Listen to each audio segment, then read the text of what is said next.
Welcome to Wayward Writers. I'm senior literary agent and author Heather Cashman. I'm author and writing coach Stephanie Bearce. And I'm author and writing coach Nicki Jacobsmeyer. Our mission is to nurture and enrich established writers throughout their publishing journeys. We welcome all genres, age groups, and publishing paths through video podcasts, online webinars, in-person retreats, and more. We're here to help you conquer your path. Welcome to this episode of Wayward Writers. We're excited to have with us today Jenna Satterthwaite, who is a friend of mine and also my colleague at Storm and also an amazing author. So we're so grateful to have you with us today. Thanks for inviting me. It's great. Yeah, absolutely. Stephanie, will you tell us more about Jenna? Happy to. Jenna lives in Chicago with her family. She's a literary agent, as Heather just said, with Storm Literary, as well as the author of 2 thrillers with Mira HarperCollins, Made for You, and The New Year's Party, November 2025. Both out as well with Verve Books in the UK. Under pseudonym Sienna Sharp, she is also the author of thriller romance Beach Bodies, out with Trans World in the UK and out with Source Books in the US as A Killer Getaway. Jenna is co-agented on the film side by Addison Duffy and Orly Greenberg from UTA and writes a weekly Substack about all things publishing with thousands of subscribers. And Jenna, we're so excited to have you here today. I love talking mysteries and thrillers and all these fun things. And so you write both high stakes and commercial thrillers and romance. There's 2 genres that seem on the surface different. What first drew you to each of them, and how did you decide to pursue both of them? That's such a good question. So I think for context, you have to know that these are not the first books I've written. I've been writing since I was, I think, 31 or 32, 31. I don't know. I'm 42 now, so well over a decade of writing novels. A good chunk of that was unagented. I was writing, frankly, terrible books, one after the next, and couldn't seem to find an agent. I don't know why. But I learned as I went and finally wrote something less terrible. Moved into my agented phase, and with my agent tried to sell 6 books. 5 of them died on submission, and it was the 6th one that finally sold. So I think whenever I talk about why thrillers or why this, I don't know, that's the one that got lucky. I wrote everything prior to that, from epic fantasy, little spice to it, to young adult mystery, to new adult dystopian, speculative. I've done it all, and a thriller was the first thing that stuck. So since that was my debut, normally publishers want you to stay a bit on brand, especially when you have a 2-book deal, as I did. Yeah. And so I knew I had to write and wanted to write another book in the mystery thriller space. And then while I was under contract with Mira HarperCollins for these 2 books, I had a funny opportunity that came about through Twitter to go under contract for kind of a different genre stream with a different publisher. So those are my Sienna Sharp books. There's one out now. And I would say it is and isn't similar to my other work. I wouldn't say it's night and day. It's not like I'm writing picture books and erotica, where it's just, there's no overlap. I do think there's huge readership overlap. Which you would really need pen names for exactly. that. So. You need to protect your audiences, particularly the young audience. But for thriller and thriller romance, to me, the same reader will enjoy both of them. But there's just 2 different vibes. My thrillers and mysteries are just a bit darker. They can have depressing endings if I want. I'm not saying they do. I'm not going to spoil it. But the thriller romance stream under Sienna Sharp has a happy ending. It is both a full thriller with hopefully all the satisfying twists and turns and stuff. And then it's a full romance with the happy romance ending. And it was really fun to mash those 2 genres up. And I don't know if I would have thought to do it, except that this opportunity came up. And they were looking for specifically that. And I was like, I could probably write that. I don't know. So I went for it. And it worked out. Yay. But it was much more of a market responsive writing project than my work with HarperCollins. Yeah. Yeah. And sometimes we need to do that. Yeah. Right. And I think some people, probably including myself in the past, might bristle hearing, oh, like writing in response to the market, or are you selling out? Are you contorting yourself into a little pretzel inside a steel box? But I have been remembering a story that my mom used to tell. So she and my dad remodeled houses over and over. They would buy the fixer upper because we didn't have a lot of money, and they would put their sweat equity in and teach ththemselves how to do absolutely everything. And they did it when I was born in Indianapolis, and then we moved to Spain. They did it at various apartments that we lived in, and they, I don't know, they kept doing it. And when my parents moved back to the States, probably 10 years ago, my mom was like, "I think I'm going to build a house from scratch this time. I'm going to help draw up the plans. I'm going to work with an architect, and I'm going to do it the way I've always dreamed of doing it after having to deal with all of these constraints for so many years." And to her tremendous surprise, it was incredibly difficult and not as fun or satisfying as she had dreamed of. And reflecting back on that, I remember her saying, "I think it's much easier and more satisfying to work within constraints, and your creativity can bloom more readily when there's a bit of a structure to work within and when you have limitations that are forcing you to think creatively." So I've always thought of that in relation to my writing and in relation to a publisher wanting something specific and you thinking, is that my thing? Can I do it? Can I not? I find that it's no less creative and original and inspired than something else, or it doesn't have to be. As long as there's at least some alignment, right? It's Yeah. like up your alley, you can figure that out, and it's such a fun process. So Yeah.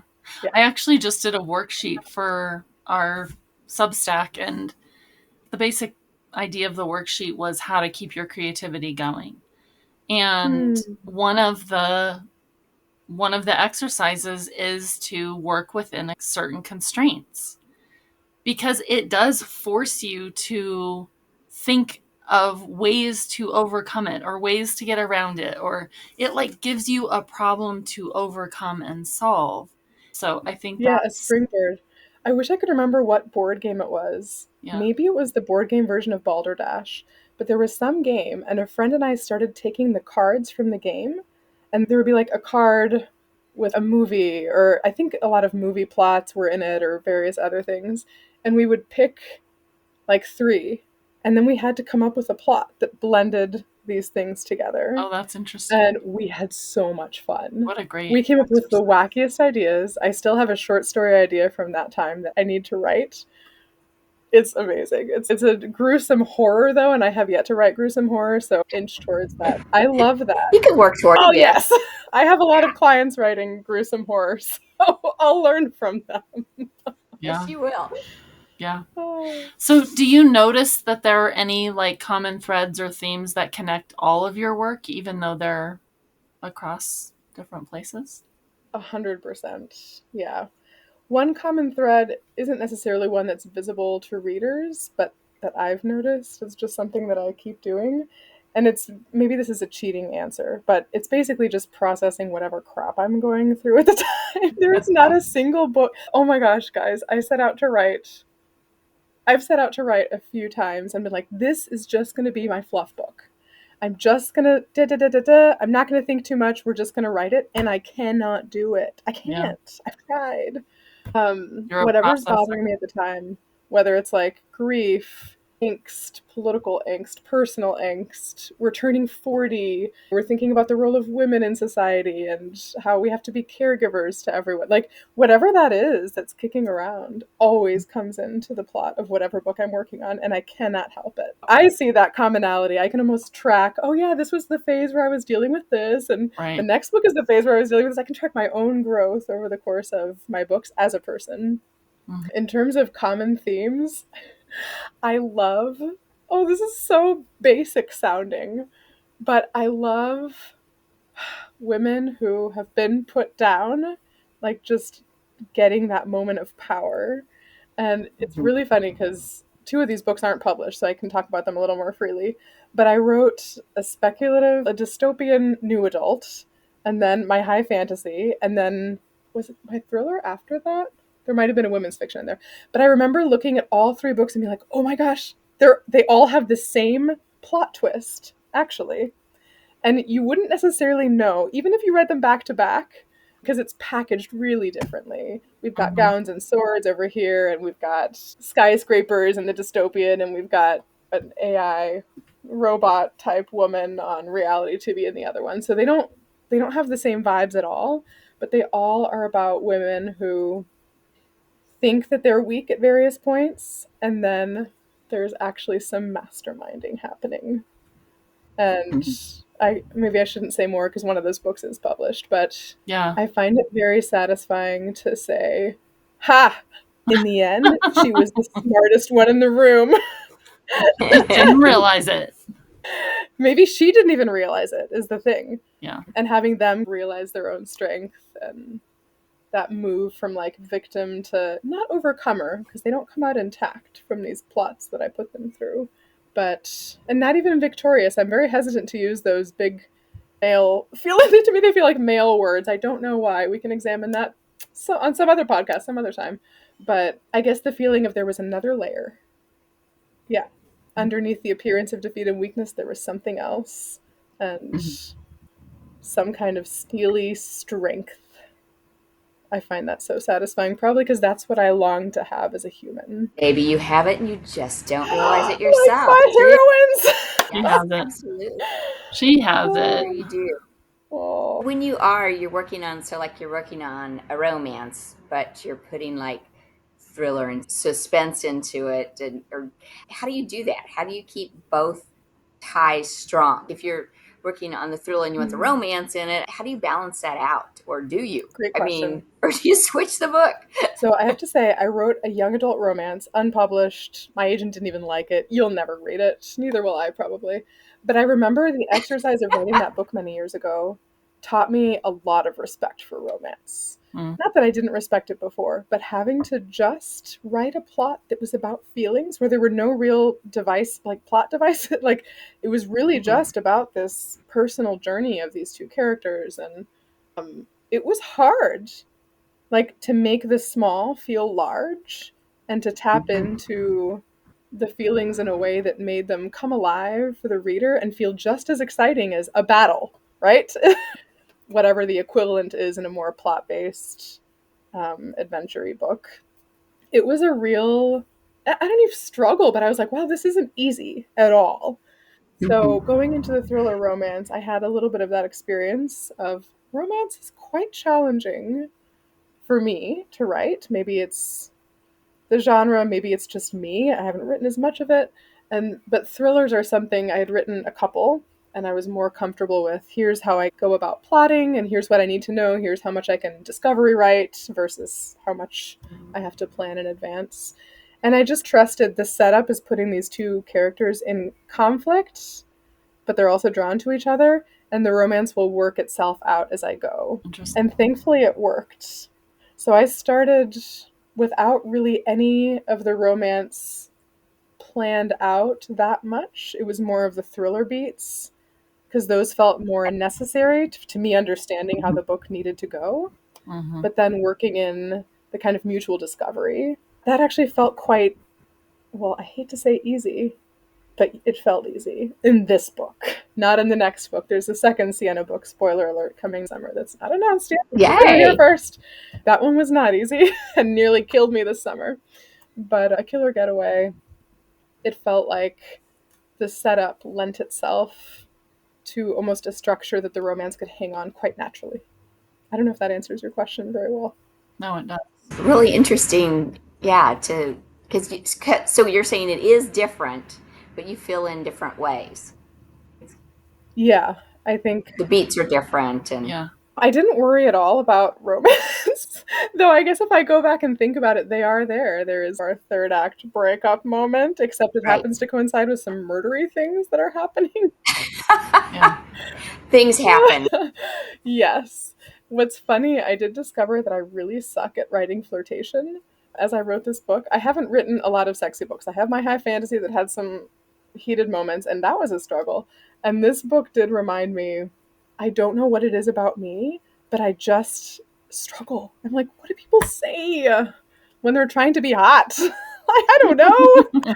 I'm more of a nerd. I didn't date a lot. I got married at 22. I am not experienced in the dating and flirtation world.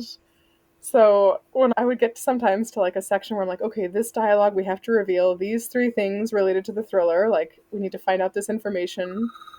But also, we need like a ton of chemistry, and then they need to go back to the room together at the end of the scene. So we got to heat it up as we go. I would draft it. It would be so frustrating, such slow work, because I'm trying to think of witty banter, and it's just not popping. I would finish the scene and just toss the computer across the room. Metaphor. And my husband would come in, and he's been my editor for the past couple books as I write scenes. I'll write maybe 1 to 3 scenes, and then we'll have an evening where he goes through, gives me live feedback and notes, other ideas, and I'm typing and editing. And so he just at one point was like, no, this isn't, no, okay. He would say, B-D-D-D-D-D-D, and I was like, oh, stop, say that again, D-D-D-D-D. And then I literally type, I'm like, okay, but then what does she say? He's like, yeah, she would say D-D-D-D-D. And I was like, oh my gosh, you're right! That's exactly the vibe. So he literally fed me lines of sexy banter, and he's mentioned in the acknowledgments for that specific contribution, because I just couldn't quite Great. manage it.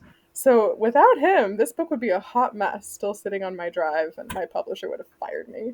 So I'm very thankful to have a co-conspirator who is able to channel sexiness more than I can. That's awesome. Oh, yeah. Yes, that's great. That's so interesting. It is really difficult at least I find it difficult. Whenever I've written something, everyone always says, get some interiority. It's always hard to make those interior moments or like moments of intimacy as compelling as the, like you said, the moments of a battle or they're an action scene or a danger scene or something like that. So maybe, Yep. I don't know. I was going to ask you how you make them equally compelling, but maybe it's just that you have your husband. He contributes the sexy banter specifically, the kind of Yeah. wittier moments. Yeah. The emotional moments, I actually love doing that work. And to me, this book was fun because the main character, Lily Lennox, here, I actually don't have a finished copy with me, but this is the advanced reader copy from a long time ago that I had handy. Lily Lennox, who's the main character, goes to a resort town on an island once a year. While she's there, she murders someone every year, once a year. So you go in as a reader knowing that she's a killer. We're following her, but you don't know why. You don't know the full story. And then there's a very attractive guest this year, Daniel Black, who is starting to ask her questions, and maybe he's on to her. And we also don't know his backstory. And so to me, it was really fun work to use the romance to reveal to the reader. Instead of necessarily, I do some flashbacks because I had to reveal certain things, but her revealing little bits of herself to Daniel, that's how the reader finds out about her backstory. Even though it's first person from her perspective, you don't hear it all in her head. You see little bits coming out, or something he says might prompt a flashback, but then you see how she translates it to him and maybe a little bit. So those were fun moments of just character work that I hope feel romantic at times. They're just about that deep human connection that you can have with anyone of any gender, regardless of a romantic connection between two people. And I love that. I love that stuff. It's what we share, what we withhold, how we experience something versus how we present it. All that tells the reader a lot about who the characters are. Yeah, for sure. Yeah, that's interesting. I love it. I just love your premise. You get to write the killer. It's a awesome. fun premise. I have to say, not all books are fun to write. This past summer, I said it and I'll say it again. It was a struggle bus. This book did not want me to write it, but I was on deadline contractually and I had to. So I did. Great deadline now. So brutal. I had a deadline for Killer Getaway as well that was just as tight, but for some reason that one just flowed. Except for the sexy banter, but I had my helper. Yeah. It really it felt like I was discovering what it was supposed to be, that feeling. Whereas the one this summer felt like I was building something that didn't want to be built there, which I've worried a few times. Does that mean the book is worse? TBD, I'm still too close to know. But I've been reassuring myself that the previous book I wrote which is actually on submission now, and we'll see if it sells. That was a miserable book to write as well, and I actually had to step away from it for a year before finally telling my agent I'd even written it, and her being like, "You think this is bad? What, are you crazy? This is great." Which That's every writer good. wants to hear that, but I'm not even going to say insecure. I'm not an insecure person. I genuinely thought the book wasn't good because it was so miserable to write. That's so So I've been reassuring Interesting. myself with the summer book that will be out next summer, the book that I just turned in 18 days ago. Just because it was hard to write doesn't mean that it totally sucks. Fingers crossed. Yeah.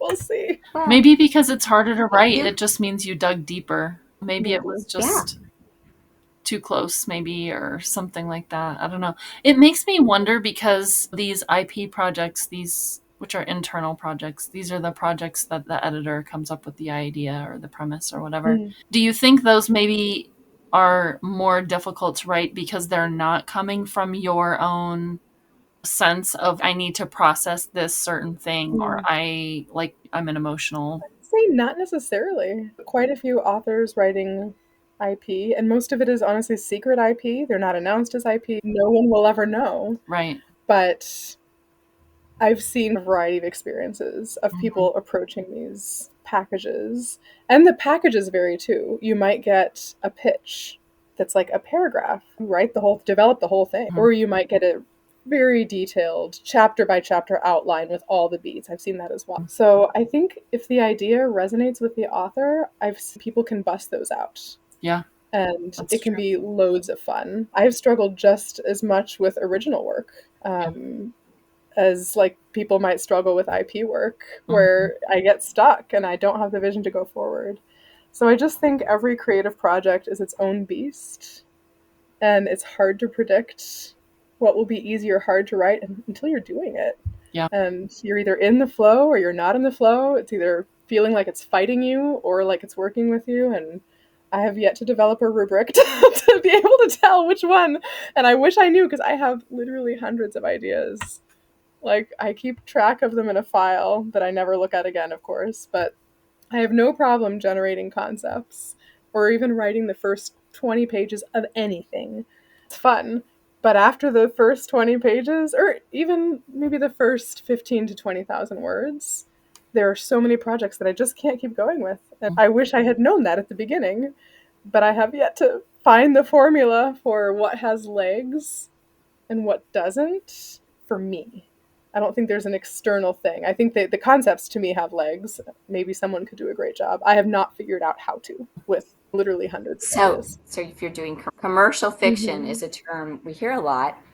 So what does it mean to you and how does it apply differently to like your romance and thriller or the projects that you may want to get to? Is how do you explain that Sure. I would to say commercial. writers out there? It's a great question. And I used to be confused in my querying days. I would hear Hmm. upmarket, commercial, literary, and I wasn't always sure what the Hmm. lines were between those different styles of writing.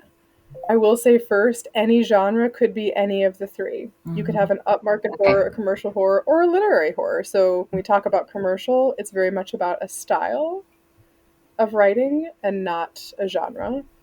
Commercial to me is work that focuses on the story and is Yeah. not and tries to make the prose invisible. That's commercial writing. Is Mm-hmm. you're going along and there's nothing about the writing that's calling special attention to itself. The prose is there to facilitate the story carrying you away, which is why we frequently hear the word propulsive attached to commercial fiction. Propulsive, it's propelling you forward to turn page after page Mm-hmm. And because very you can plot just sink driven. into the story. Yeah, plot driven, Yeah. exactly. But yeah, the focus isn't on making a beautiful sentence. It's not that we commercial fiction writers can't make a beautiful sentence or never make a beautiful sentence. I think there are a couple of sentences in A Killer Getaway that I'm very attached to that I think are very pretty.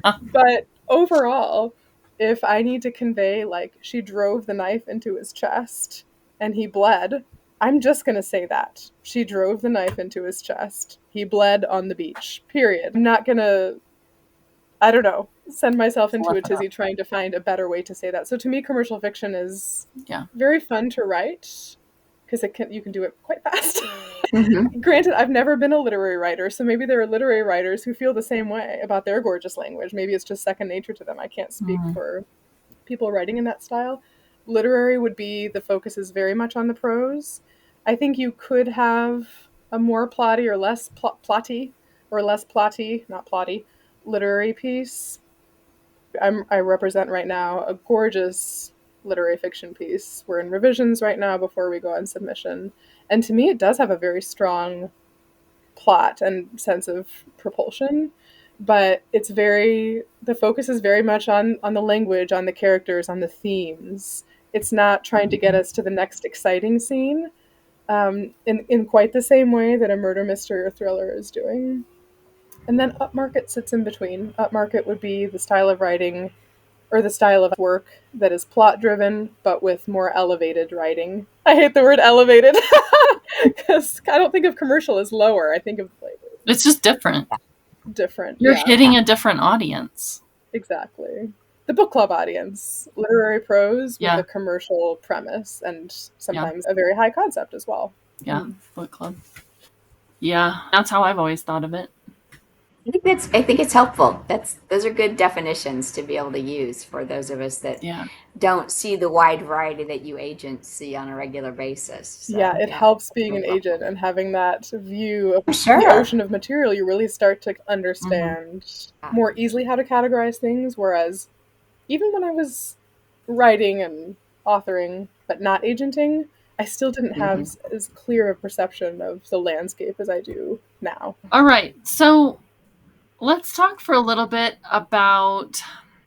I'd like you to put your agent hat away and talk. I want to talk a little bit about, for our audience, how you would stay aware of what is selling and trying to make what you're writing marketable, but not necessarily writing to the market or losing your own voice or chasing the waves or things like that. There's so much I could say about that. Oh my gosh. Okay. Staying aware of the market. Maybe this is cheating, but I have a lot of authors who do this. Publishers Marketplace is the place where most deals are reported. Yeah.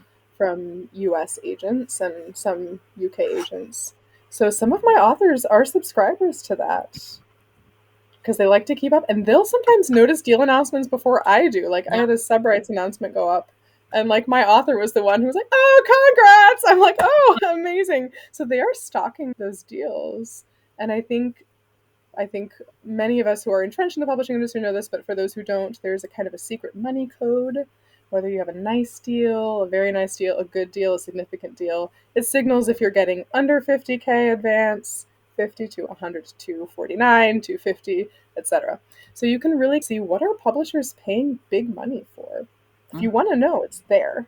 You just have to scroll through a lot of deals because there are a lot of deals. Yeah. And you can see which books are selling to translation markets, which ones are not just selling in the US, but might have international appeal and are selling at auction to Germany or Italy or Brazil or wherever. So I think that's a quick way to see where's the money going. Fast and easy. Sadly, it does cost money to subscribe to that, which so sad. So it is behind a paywall, but it's one way to do it if you are willing to drop some cash. I was never willing to drop cash. So for those of you not willing to drop cash on that, now that I'm an agent, I do. But when I was just in the writing world, I did not. I would say staying on top of being on Goodreads. You can see they do a lot of lists of what are the hottest things coming out this summer. There will be debuts of 2026 lists. So you can just click on those and scroll through what's coming out this year. Read some pitches, click on them, see what the jacket copy says, see what genre they are. I would say any information gathering and publishing takes so much time because there's just not a great centralized way to absorb it all because there's so much information. Goodreads, Amazon will of course recommend books to you, and you can see the ones that have lots of ratings. So just opening your eyes, whatever website you're on that has books, just looking at that as data, I think can be useful. If you want to read like the newspaper book reviews, you can do that. I've heard those have a lot less of an effect on buyership. TikTok obviously is a place where books are finding their wings based on virality. That Even doesn't. older books, interestingly. Yes, this is how you lose the time war. That went viral because of some rando posting on X, I think. It wasn't that old. It had been out for maybe a couple years already, and it hit the bestseller list after that guy posted. So I guess living in the ecosystem of the internet and keeping your eyes peeled is what I would say, and reading as much as you can, obviously. There were more questions, though, wrapped up in your question. There was how to stay on top of the market. Just without losing your own voice or chasing the market, but still maintaining it, but also staying true to yourself and your voice and what you want to be writing.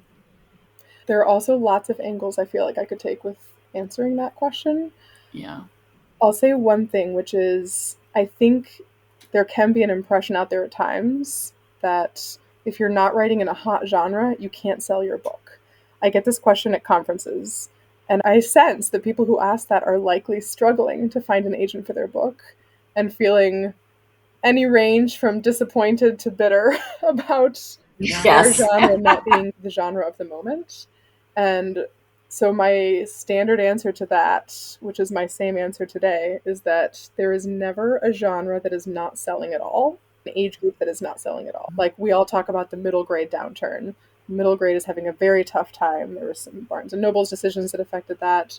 Reading levels, COVID, kids going more to screen time post-COVID has affected that. You can read plenty of articles that try to explain why that's the case, but that does not mean that middle grade is not selling. If you go into Publishers Marketplace, you're going to see middle grade deals. I don't know if daily, but I think daily. Like there are lots of deals happening. Yeah. And the same for historical fiction, which is having a tough time. The same for women's fiction and romance by debuts, which is also tough, which I find so ironic because romance is like one of the biggest money-making genres, like period. Ever. And yet it is so hard right now for contemporary rom-coms by debut authors. Publishers are starting to want platforms because indie authors have succeeded. Yay. Awesome. And publishers are like, oh, you already have a bajillion followers and eager fans. Let's publish your book. And I'm in no way against that. That's fantastic. But it's made it the default for quite a few publishers and editors who won't look at anything else. And have just told me that. And I'm like, okay, I won't be sending you my next.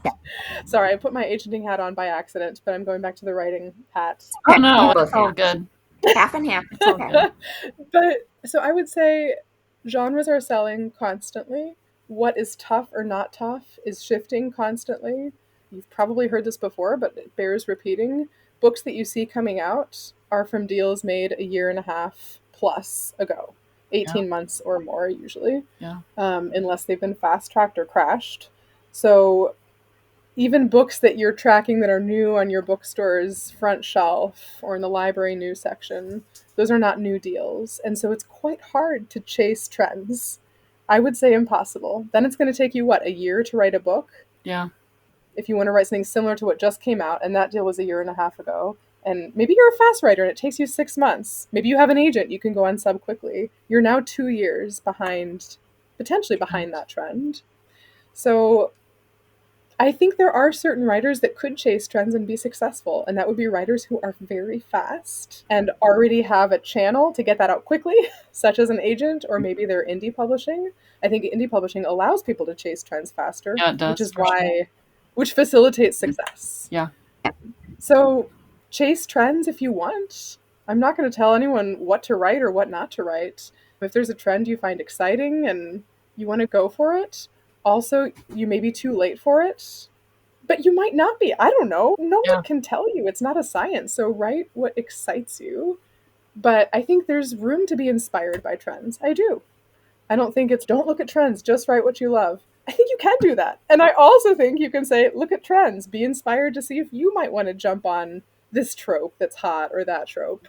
But love it enough that if it's not hot by the time you've written it, you don't regret writing it.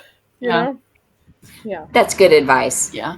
Great, because I feel like I just Enjoy what you're didn't give writing. advice at all. I was like, actually do anything. No, I think that's good. You can trace a trend, or you may like it, and if I like this, then I might as well try it. Yeah. That's okay. Absolutely. Yeah. I'm inspired all the time by whatever I'm reading. I think anyone who's consuming art, whether it's in the form of books, movies, shows, podcasts, those, I think of them as ingredients. Those are like the diced onions and the diced tomatoes. You're tossing them all into your bubbling cauldron, and it's going to make a beautiful soup at some point. The more you can be aware of trends, what the cultural conversations, I think that all has the power to add ideas and richness and sparks to your own creative process in a way that it's anytime I'm burnt out or in some kind of drought, reading or consuming someone else's art is always invigorating. Yeah. Yeah. Let's talk about your creative process a little bit more.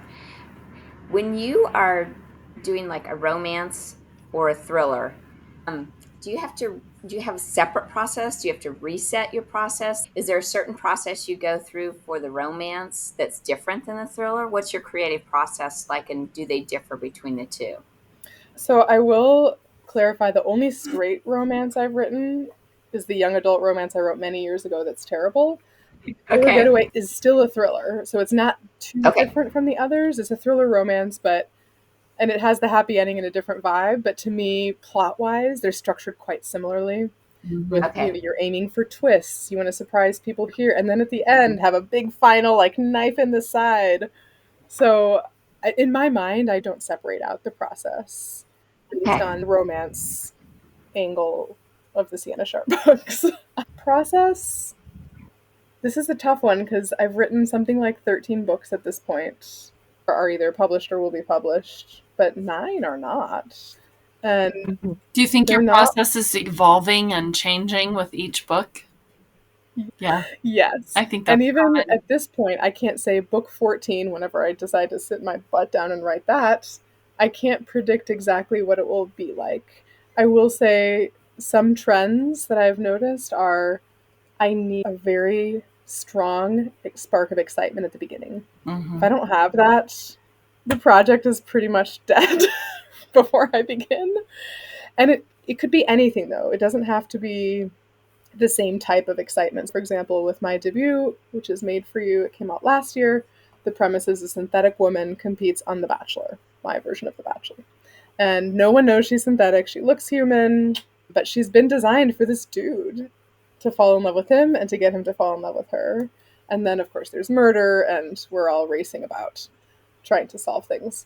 So that book, I'll never forget. I was taking a walk along the river on a break from my day job, and I had just read a couple different books, and or no, I had read one book. I'd read many books, but one book in particular that had this synthetic human angle. And then I was watching Love Is Blind, as one does. And so like reality TV was on my mind and synthetic people were on my mind, and I was like, ooh, what if you put that person on reality TV? And that's all I needed. I was so excited by just that concept without even knowing what the book was going to be, what the plot was going to be, who the characters were, that I knew I had to write it. So that night I took notes. I think I started really writing it the next day, and I drafted it in 7 weeks, which is my normal drafting time. Is usually no more than 2 months for a first draft. And then I take a very long break, BTW, because it exhausts me. But that was the spark for that one. The spark for A Killer Getaway is writing a villain. Like, I was so Yeah. excited by this idea of a female villain who's the main character, and we get to live in her brain as she does appalling things. I had not written a villain before in any of my books. I have villain characters, but it's not from their point of view. And she goes to like an island and we're going to kill people. And I didn't quite know yet why she was killing people, or there's going to be this guy in a romance. Why is he there? I don't really know. I did not know the details. But the spark of this villainous woman going to this gorgeous island was deeply exciting to me and made me want to find out all the things that would make it all work together. So I think I need that. I guess maybe both of those examples are conceptual. I like that Yeah. concept that gets me excited, The cool but it's premise. hard for me to write until I find the voice. So usually the first thing I'll do, after taking some desperate notes so I don't forget what I just thought about, is I'll write like a chapter or two and see how the voice feels. Because if I don't know the vibe of the book, it's hard for me to envision how it's going to come together. So I do some exploratory chapters, which sometimes end up just being the first chapters. And other times I pivot. And I'm like, no, that's not the voice. That's not where we start. We got to try again. With one of my books, I tried to start it something like 8 times, maybe 9. Dear heavens, it was torture.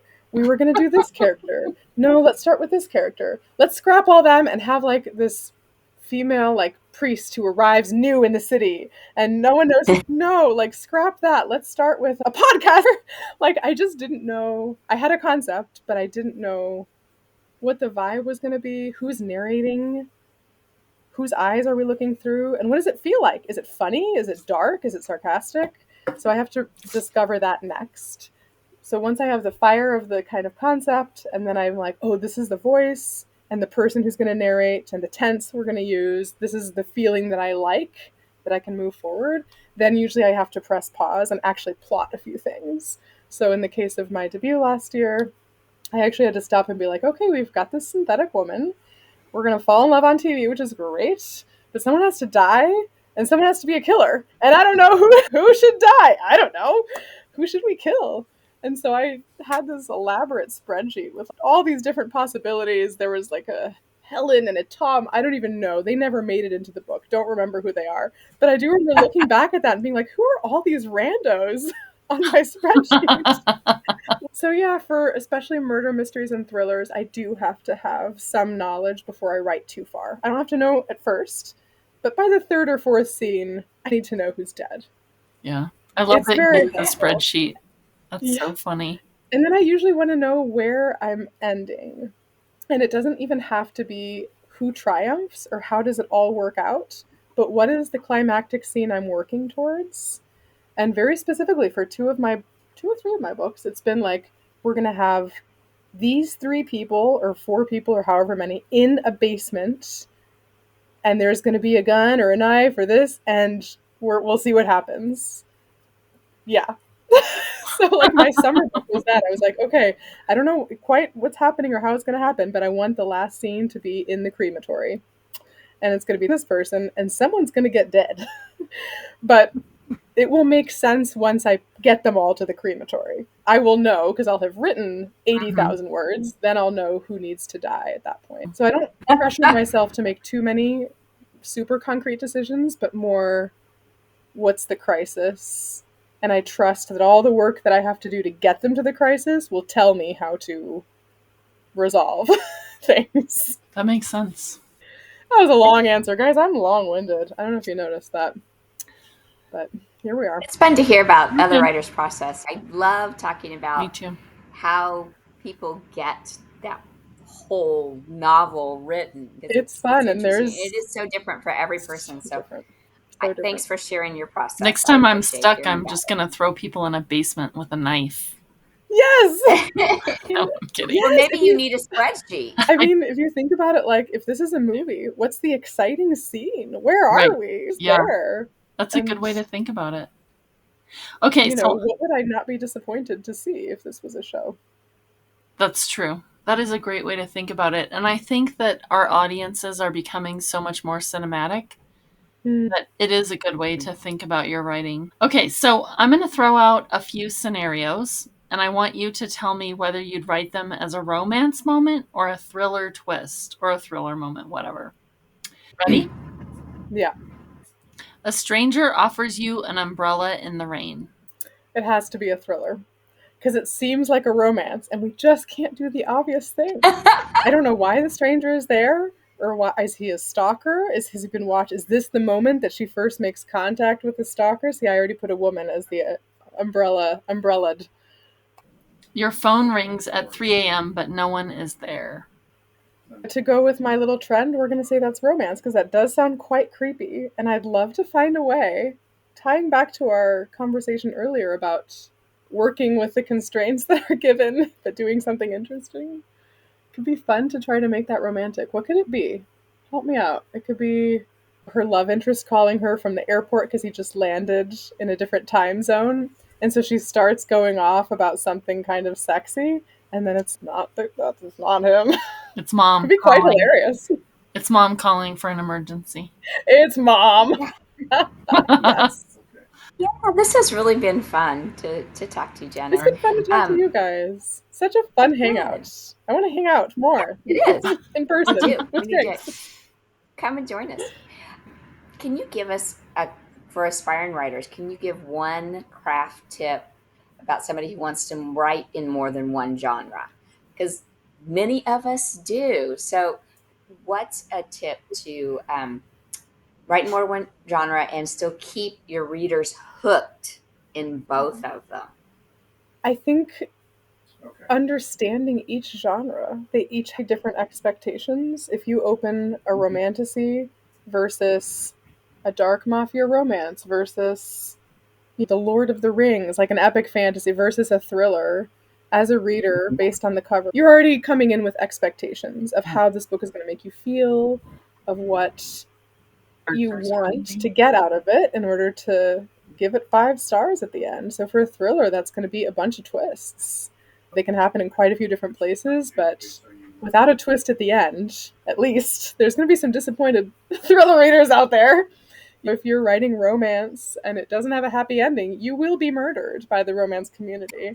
That's the twist. That is now not romance, that is women's. You have to understand there are some rules that cannot be broken for the romance genre. And so knowing the genre and respecting it and understanding the kind of rhythms that each genre can take, which are not the same, and what readers are willing to, I'm going to say, put up with. For example, there are epic fantasy readers who will read a 700-page novel that has a very slow intro, that we're world building, nothing seems to be happening yet.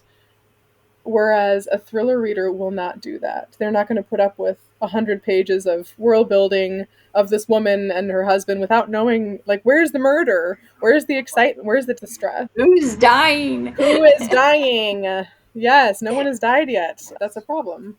So I really studying each one, and by studying, I don't even mean anything that serious, just of them, and you'll get it. You'll absorb that rhythm, and when you sit down to write, you'll kind of understand. Oh, this needs to have a quick start. We need some shock right at the beginning to hook them, and then we need to twist until the end. And here we need to build this way and lead them to the third act breakup. Though I've heard some people don't do that in romance these days. It's very controversial.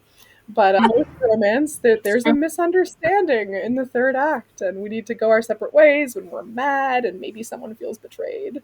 And then we get the big reunion at the end, sometimes in a corny, public, or embarrassing way. Not always, but if you've seen what's out there, you'll be able to create your own original work that flows along the riverbed of reader expectations.